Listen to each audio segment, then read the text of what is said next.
Ababaka abatula kakiiko akeekennenya abakungu abalondebwa omukulembeze w'eggwanga olwaleero kazzeemu okwekenneenya akaliisoliiso wa gavumenti wamu n'akulira eggwanika lya gavumenti. Bano olumaze okusunsulwa ne bawera nga bwe batagenda kuddamu kukkiriza bukenuzi kuddamu kwegiriisiza mu nnyaffe Uganda. Mbabazi Joanita alina ebisingawo.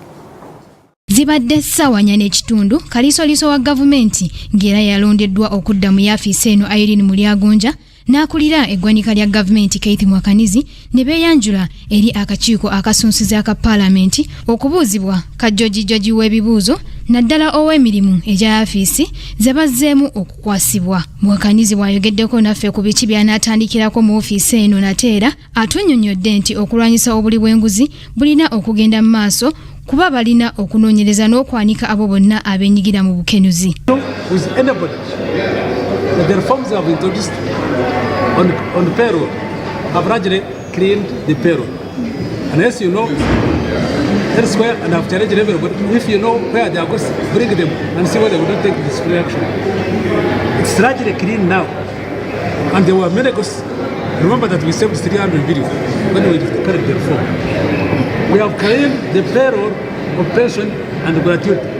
Largely it is clean. Mwakanizi agamba nti okulaba nga bafeffetta abo bonna abakozesa ensimbi za gavumenti mu mikono egitali mituufu basazeewo okukozesa ebitongole ebyenjawulo nga banka ebinaabayanguyiza okufuna obukakafu bwe baneeyambisanga mu kkooti eri abo bonna abanaaba bazikozesezza obubi nga okuwa abakozi ba gavumenti ensimbi enkalu tebakyakikola.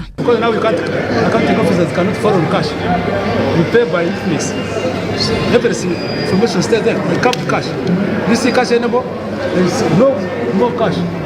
But so we pay service providers through the system, and the system asks a rate of investment.